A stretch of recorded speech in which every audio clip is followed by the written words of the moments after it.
স্বামীর ব্যবসা বন্ধ, দেওরের আর্থিক সাহায্য নিতে গিয়ে পেলাম প্রেমের প্রস্তাব। ভাইয়ার কোম্পানি বন্ধ হবার পর আমি তোমাদের আর্থিক সাহায্য করছি। আজ অফিস থেকে ফিরে দেখি ভাইজা আবার মদ খেয়ে তোমাকে মারধর করেছে। তোমাকে হাসপাতালে নিয়ে যাওয়ার পথে গাড়িতে আমি চিৎকার করে বললাম, আমি আর সহ্য করতে পারছি না, বুদি। আমি তোমাকে ভালোবাসি, শুধু দেওরের স্নেহ নয়, এক পুরুষের গভীর প্রেম। আমি ভাইয়ার সাথে সম্পর্ক ছিন্ন করব, তোমাকে ডিভোর্স নিতে সাহায্য করব, তারপর আমরা বিয়ে করব। তুমি আমার স্ত্রী হবে, আর কখনো কষ্ট পাবে না। রাজি আছো? আমার মাথা ফেটে যাচ্ছিল ব্যথায়, চোখে সবকিছু ঝাপসা দেখছিলাম। দেওর অনিরুদ্ধ আমাকে হাসপাতালে নিয়ে যাচ্ছিল। আমার স্বামী তার ব্যবসা বন্ধ হবার পর থেকে প্রতিদিন মদ খেয়ে আমাকে মারধর করত। আজও করেছে, এবার এতটাই মেরেছে যে আমার মাথা ফেটে রক্ত বেরিয়ে যাচ্ছিল। ভাইয়া পাগল হয়ে গেছে, অনিরুদ্ধ গাড়ি চালাতে চালাতে বলল। আমি যত টাকা দিই সব মদে উড়িয়ে দেয়, তারপর তোমাকে মারে গি। আমি কাঁদতে কাঁদতে বললাম, আমি আর পারছি না, অনিরুদ্ধ। আমি ভেবেছি বাবার বাড়ি চলে যাব। হঠাৎ অনিরুদ্ধ গাড়ি রাস্তার পাশে রেখে থামিয়ে দিল।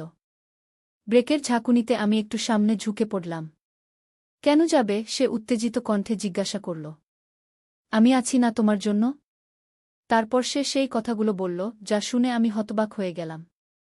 দেওর আমাকে বিয়ে করতে চায়? এটা কি সম্ভব? অনিরুদ্ধ, এসব কি বলছ? আমি ব্যথা ভুলে একদৃষ্টে তার দিকে তাকালাম। তুমি আমার দেওর, আমার স্বামীর ভাই। আমি জানি, বুদি। অনিরুদ্ধ আমার রক্তাক্ত মাথায় হাত বুলাল। কিন্তু আমি তোমাকে ভালোবাসি। আমি আর তোমার কষ্ট দেখতে পারছি না। গিয়ে এই গল্পটি সম্পূর্ণ শুনলে আপনাদের পানি অটোমেটিক বের হয়ে যাবে, সো যত দ্রুত সম্ভব হাতের কাছে টিস্যু নিয়ে বসে পড়ো। বিছানার চাদর যেন নষ্ট না হয় সেটা সম্পূর্ণ খেয়াল রাখার অনুরোধ জানিয়ে গল্পটি এখন শুরু করব। তার আগে সর্বশেষ অনুরোধ, দয়া করে এমন পানি বের করার গল্প নিয়মিত শুনতে আমাদের চ্যানেলটি সকলেই সাবস্ক্রাইব করুন। ধন্যবাদ। হ্যালো বন্ধুরা, আমার নাম সুমিতা মজুমদার। আমার বয়স ৪২ বছর। আমার স্বামীর নাম দেবাশিস মজুমদার, বয়স ৪৫ বছর। আমাদের ২ সন্তান, রিয়ান আর সুপ্রিয়া। রিয়ান ১৯ বছর বয়সী, কলেজে পড়ে। সুপ্রিয়া ১২ বছর বয়সী, স্কুলে যায়। আমার জীবনটা একবার ছিল স্বপ্নের মতো। দেবাশিস ছিল একটা বড় কোম্পানির সিইও, আমরা থাকতাম দক্ষিণ কলকাতার এক বিশাল বাড়িতে। সবকিছু ভালোই চলছিল, কিন্তু হঠাৎ করেই আমাদের জীবনে ঝড় এলো। দেবাশিসের কোম্পানি বন্ধ হয়ে গেল একটা বড় স্ক্যামের জন্য। আমি জানি না সে জড়িত ছিল কি না, কিন্তু সব দোষ এসে পড়ল তার ঘাড়ে। দেবাশিসের ছোট ভাই অনির্বাণ আমাদের আর্থিক সাহায্য করতে শুরু করল। অনির্বাণ দেবাশিসের থেকে বছর ২ ছোট, কিন্তু ব্যবসায় অনেক সফল। শুরুতে সবকিছু ঠিকঠাক চলছিল, কিন্তু দেবাশিস ধীরে ধীরে মদে আসক্ত হয়ে পড়ল। প্রতিদিন বাড়ি ফিরে আমার সাথে ঝগড়া করত, আমাকে মারধর করত। আমার ছেলেমেয়ে দুটো ভয়ে থাকত, আমি কি করব বুঝতে পারতাম না। সেদিন অফিস থেকে ফিরে দেখি দেবাশিস আবার মদ খেয়ে আছে। আমাকে দেখতে পেয়েই চিৎকার করতে শুরু করল, তুই কেন আমার সব নষ্ট করলি? তোর কারণেই আমার সব হারালাম। আমি বললাম, কি বলছো তুমি? আমি কি করেছি? তোমার কোম্পানি বন্ধ হয়েছে, সেটা আমার দোষ কেন হবে? আমার কথা শেষ হবার আগেই সে আমাকে মেঝেতে ফেলে দিল, তারপর লাথি দিয়ে আমার মাথায় আঘাত করল। আমি চিৎকার করে উঠলাম। রিয়ান আর সুপ্রিয়া ছুটে এসে বাবাকে ধরে ফেলল, কিন্তু সে তাদেরকেও ধাক্কা দিয়ে ফেলে দিল। আমি কোনোমতে ফোন তুলে অনির্বাণকে কল করলাম। ৩০ মিনিটের মধ্যেই অনির্বাণ এসে হাজির। দেবাশিসকে শান্ত করে রুমে শুইয়ে দিল, তারপর আমাকে হাসপাতালে নিয়ে গেল। আমার মাথা ফেটে রক্ত বের হয়ে যাচ্ছিল। গাড়িতে বসে আমি ভাবছিলাম কি করব। এই যন্ত্রণাদায়ক জীবন থেকে কিভাবে বেরিয়ে আসব। ঠিক তখনই অনির্বাণ গাড়ি থামিয়ে আমাকে বলল, বুদি, আমি আর সহ্য করতে পারছি না। দাদা পুরোপুরি পাগল হয়ে গেছে। তুমি আমার সাথে চলে এসো। আমি তোমাকে ভালোবাসি, শুধু দেওরের স্নেহ নয়, সত্যিকারের ভালোবাসা।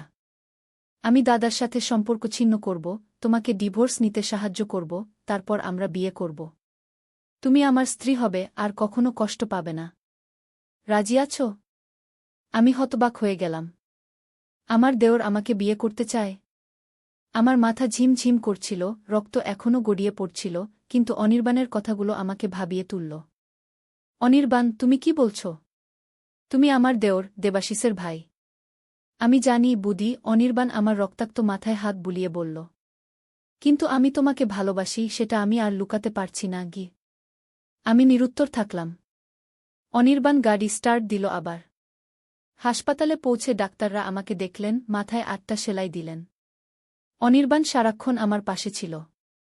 আমি ভাবছিলাম এই অসম্ভব প্রস্তাবে আমি রাজি হব কিনা।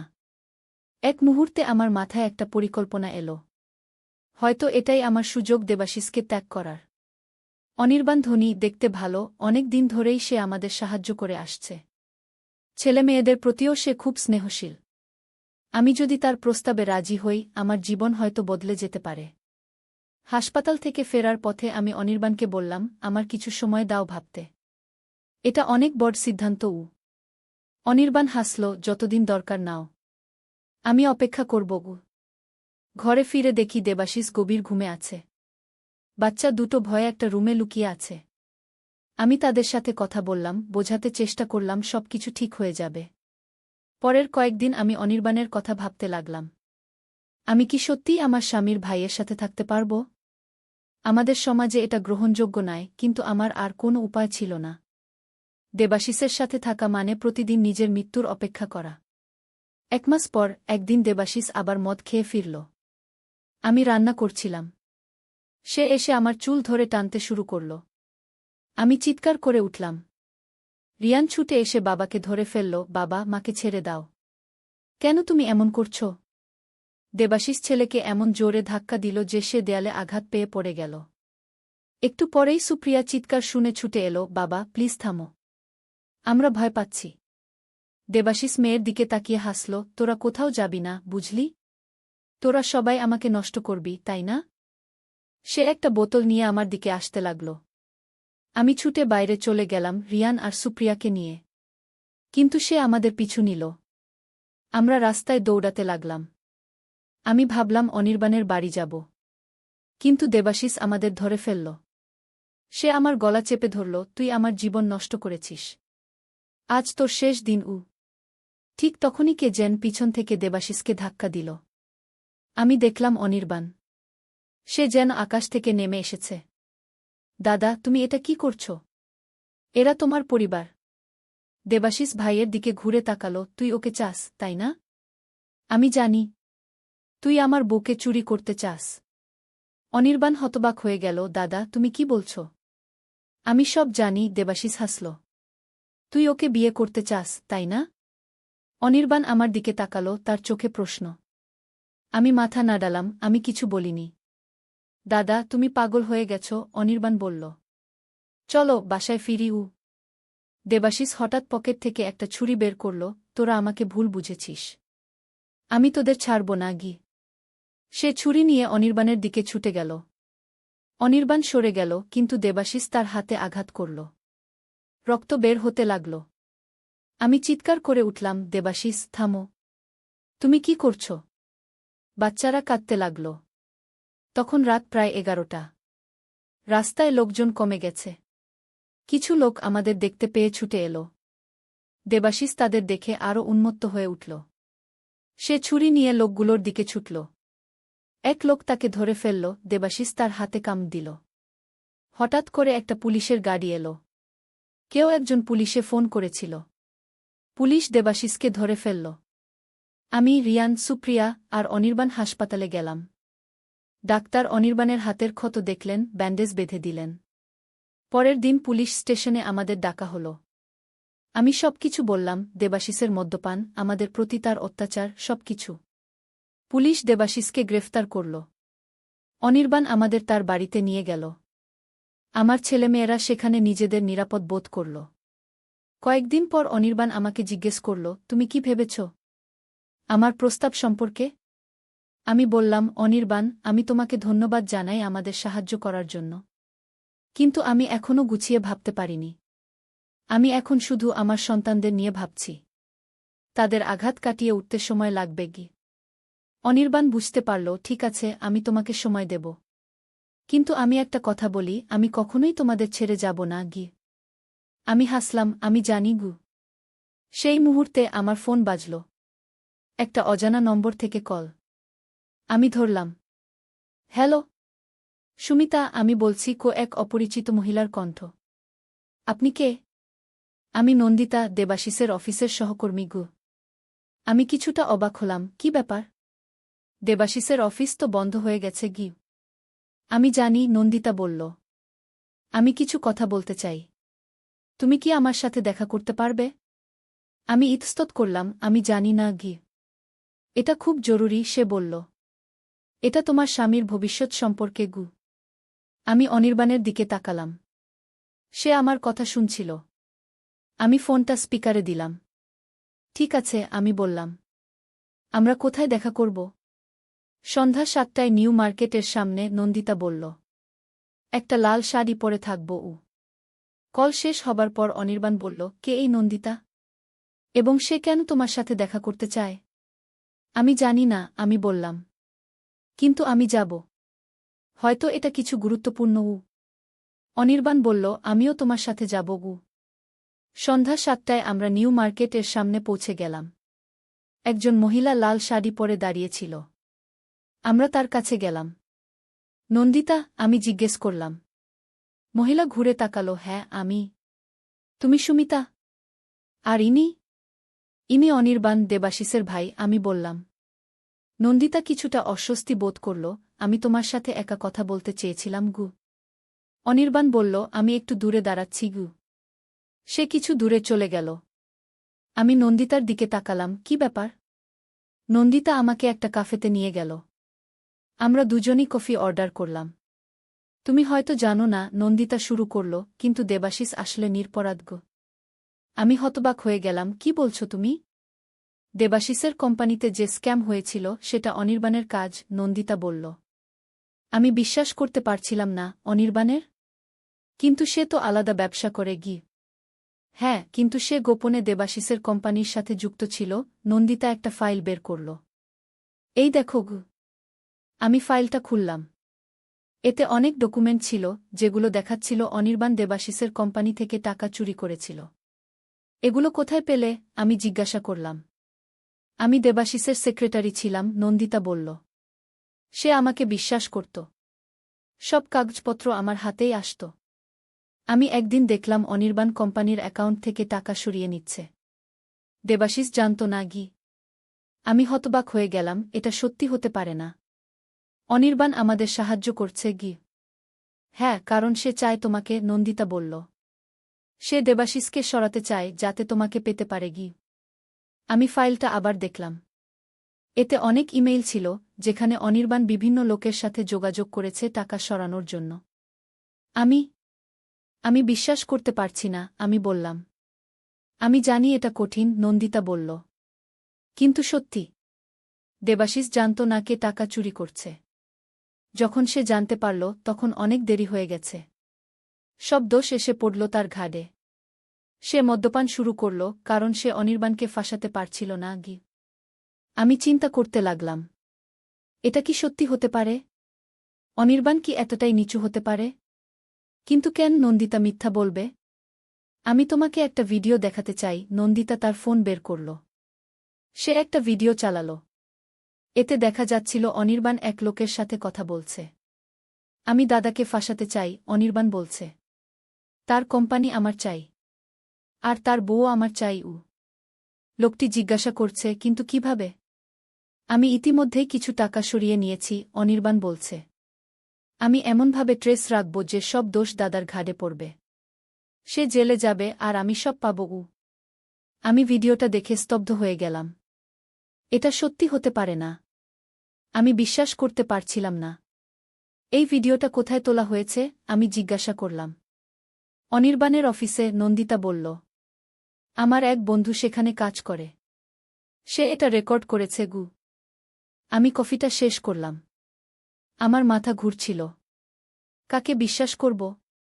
আমি জানতাম দেবাশিস মারধর করেছে, কিন্তু এর পেছনে হয়তো কারণ ছিল।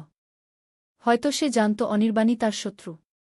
আমি নন্দিতাকে ধন্যবাদ জানালাম। আমি এগুলো নিয়ে যেতে পারি? অবশ্যই, নন্দিতা বলল। আমি চাই সত্য বেরিয়ে আসুক গ। আমি ফাইল আর ফ্ল্যাশ ড্রাইভটা নিয়ে কাফে থেকে বেরিয়ে এলাম। অনির্বাণ অপেক্ষা করছিল। কি হলো? সে জিজ্ঞাসা করল। কি বলল সে? আমি একটা মিথ্যা কথা বললাম, কিছু না, শুধু জানতে চাইছিল আমি কেমন আছি উ। আমি ফাইলটা আমার ব্যাগে লুকিয়ে রাখলাম।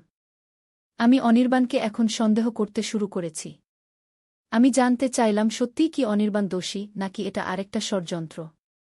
বাড়ি ফিরে আমি রাতে যখন সবাই ঘুমিয়ে পড়ল ফাইলটা আরেকবার খুলে দেখলাম। এটাতে অনেক ডকুমেন্ট ছিল, সবই অনির্বাণের বিরুদ্ধে প্রমাণ। আমি ভিডিওটাও আবার দেখলাম। এটা সত্যি মনে হচ্ছিল। পরের দিন সকালে আমি সিদ্ধান্ত নিলাম পুলিশের কাছে যাব। আমি রিয়ান আর সুপ্রিয়াকে বললাম আমি কিছু কাজে বাইরে যাচ্ছি। অনির্বাণ অফিসে ছিল। আমি পুলিশ স্টেশনে গেলাম, কিন্তু শেষ মুহূর্তে আমার মনে হলো আমি কি ঠিক করছি। অনির্বাণ যদি নিরপরাধ হয়, এটা যদি কোনো ষড়যন্ত্র হয়। আমি আরও তথ্য সংগ্রহ করার সিদ্ধান্ত নিলাম। আমি দেবাশিসের অফিসে গেলাম। অফিসটা এখন বন্ধ, কিন্তু বিল্ডিংটা এখনও আছে। কোনো দারোয়ান ছিল। আমি ভিতরে ঢুকলাম। দেবাশিসের রুমে গিয়ে আমি দেখলাম সব কিছু তালাবদ্ধ। কিন্তু আমার কাছে চাবি ছিল। আমি দরজা খুললাম। ভিতরে ঢুকে আমি ফাইল খুঁজতে লাগলাম যা আমাকে সত্য বলতে পারে।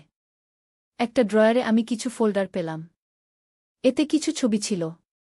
আমি ছবিগুলো দেখে চমকে উঠলাম। এতে দেখা যাচ্ছিল নন্দিতা আর অনির্বাণ একসাথে। তারা হাত ধরে হাঁটছে, হাসছে, কথা বলছে। আমি আরও খুঁজতে লাগলাম। আরেকটা ফোল্ডারে আমি কিছু চিঠি পেলাম। এগুলো ছিল নন্দিতা আর অনির্বাণের মধ্যে লেখা। চিঠিগুলোতে তারা দেবাশিসকে ফাঁসানোর পরিকল্পনা করছে। আমাদের দেবাশিসকে সরাতে হবে, অনির্বাণ লিখেছে। তারপর আমরা একসাথে থাকতে পারব। তোমার ভাইয়ের স্ত্রী নন্দিতা লিখেছে। সে শুধু একটা পাত্র, অনির্বাণ লিখেছে। আমি তাকে ব্যবহার করব, তারপর ফেলে দেব। আমাদের সাথে সে থাকবে না। আমি স্তব্ধ হয়ে গেলাম। এটাই ছিল সত্য। অনির্বাণ আর নন্দিতা একসাথে মিলে দেবাশিসকে ফাঁসিয়েছে। আর আমিও তাদের ফাঁদে পা দিয়েছি। আমি তাড়াতাড়ি অফিস থেকে বেরিয়ে পড়লাম। আমার কাছে এখন প্রমাণ আছে। আমি পুলিশের কাছে যাব। কিন্তু আমি আমার বাচ্চাদের কথা ভাবলাম। তারা এখন অনির্বাণের বাড়িতে। আমি ফোন করলাম রিয়ানকে, বাবা, তুমি সুপ্রিয়াকে নিয়ে বাড়ি থেকে বেরিয়ে যাও। কোনো কফি শপে যাও। আমি তোমাদের সেখানে নিতে আসব। রিয়ান জিজ্ঞাসা করল, কি হয়েছে মা? আমি তোমাদের পরে বলবো, আমি বললাম। এখন শুধু বাড়ি থেকে বেরিয়ে যাও। অনির্বাণ কাকু কি বাড়িতে আছে? না, তিনি এখনও অফিসে, রিয়ান বলল। ভালো, আমি বললাম। তাহলে তোমরা এখনই বেরিয়ে যাও। আমি পুলিশ স্টেশনে গেলাম। আমি ইন্সপেক্টর সাহেবকে সব বললাম। তাকে ফাইল, ভিডিও এবং চিঠিগুলো দেখালাম। আমরা এগুলো পরীক্ষা করে দেখব, তিনি বললেন। আমরা অনির্বাণকে জিজ্ঞাসাবাদ করব। আমি বললাম, আমার বাচ্চারা তার বাড়িতে ছিল। আমি তাদের সরিয়ে দিয়েছি। কিন্তু আমি ভয় পাচ্ছি। চিন্তা করবেন না, ইন্সপেক্টর বললেন। আমরা আপনাদের সুরক্ষা দেব। আমি পুলিশ স্টেশন থেকে বেরিয়ে কফি শপে গেলাম। রিয়ান আর সুপ্রিয়া সেখানে অপেক্ষা করছিল। মা, কি হয়েছে? রিয়ান জিজ্ঞাসা করল। আমি তাদের সব কিছু বললাম, অনির্বাণ আর নন্দিতা কিভাবে দেবাশিসকে ফাঁসিয়েছে, কিভাবে তারা আমাদের সবাইকে ব্যবহার করেছে। আমি বিশ্বাস করতে পারছি না, সুপ্রিয়া কাঁদতে লাগল। অনির্বাণ কাকু তো খুব ভালো ছিলেন। সব ভালো মানুষ ভালো নয়, আমি বললাম। কিন্তু আমরা এখন নিরাপদ। পুলিশ আমাদের সাহায্য করবে। পুলিশ অনির্বাণকে গ্রেফতার করল। নন্দিতাকেও ধরা হল। তারা স্বীকার করল তাদের অপরাধ। দেবাশিসকে মুক্তি দেওয়া হল। আমি ভেবেছিলাম দেবাশিস আমাদের কাছে ফিরবে। কিন্তু সে আমাদের ক্ষমা করতে পারল না। তুমি আমাকে বিশ্বাস করনি, সে বলল। তুমি অনির্বাণকে বিশ্বাস করেছিলে। আমি কাঁদলাম, আমি জানতাম না দেবাশিস। আমি ভেবেছিলাম তুমি আমাদের আর ভালোবাসো না। আমি তোমাদের খুব ভালোবাসি, দেবাশিস বলল। কিন্তু আমি খুব আহত। আমার কিছু সময় দরকার। দেবাশিস চলে গেল তার বাবার বাড়িতে। সে বলল সে ফিরে আসবে, কিন্তু তার আগে সে নিজেকে সারাতে চায়। আমি বাচ্চাদের নিয়ে আমাদের আগের বাড়িতে ফিরে গেলাম। সবকিছু বদলে গেছে। কিন্তু আমরা এখন জানি সত্য কি। 6 মাস পর একদিন দরজায় নক হলো। আমি খুলে দেখলাম দেবাশিস। আমি ফিরে এসেছি, সে বলল। আমি ঠিক আছি এখন। আমি আর মদ খাই না। আমি আবার ব্যবসা শুরু করেছি, একটা ছোট কোম্পানি। কেমন চলছে? আমি জিজ্ঞাসা করলাম। ভালো, সে হাসল। আমি এবার সব কিছু ঠিকঠাক করব। রিয়ান আর সুপ্রিয়া ছুটে এসে বাবাকে জড়িয়ে ধরল। আমি দেখলাম দেবাশিসের চোখে আনন্দের অশ্রু। আমি তোমাদের কাছে ফিরে আসতে চাই, সে বলল। কিন্তু আমি জানি না তোমরা আমাকে ক্ষমা করতে পারবে কি না। আমরা তোমাকে ক্ষমা করেছি, আমি বললাম। আমাদের ভালোবাসা কখনো যায়নি। দেবাশিস আমাদের আবার পরিবার হিসেবে গড়ে তুলল। আমরা নতুন করে শুরু করলাম। অনির্বাণ আর নন্দিতা জেলে আছে, কিন্তু আমরা তাদের কথা ভাবি না। আমরা শুধু আমাদের সুখী পরিবারের কথা ভাবি। একদিন দেবাশিস আমাকে জিজ্ঞাসা করল, তুমি কি কখনো অনির্বাণের সাথে যেতে চেয়েছিলে? আমি সত্যি কথা বললাম, একবার ভেবেছিলাম। আমি খুব হতাশ ছিলাম। আমি ভেবেছিলাম তুমি আমাদের ভালোবাসো না। আমি খুব দুঃখিত, দেবাশিস বলল। আমি কখনো তোমাদের ছাড়ার কথা ভাবিনি। আমি শুধু খুব আহত ছিলাম। আমি জানতাম অনির্বাণ আমাকে ধোঁকা দিয়েছে, কিন্তু আমি প্রমাণ করতে পারিনি। এখন সবকিছু ঠিক আছে, আমি তার হাত ধরলাম। আমরা একসাথে আছি, এটাই সবচেয়ে বড় কথা। দেবাশিস আমাকে জড়িয়ে ধরল। আমরা জানি আমাদের পরিবার অনেক কঠিন সময় পার করেছে, কিন্তু আমাদের ভালোবাসা আমাদের একসাথে রেখেছে।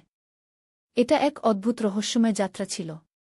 একসময় আমি ভেবেছিলাম আমার স্বামী আমার শত্রু, কিন্তু প্রকৃত শত্রু ছিল আমাদের ঘনিষ্ঠজন। এটা আমাদের শিখিয়েছে আমরা সব সময় সতর্ক থাকব, কিন্তু ভালোবাসা আমাদের শক্তি দেবে সব বাধা অতিক্রম করতে।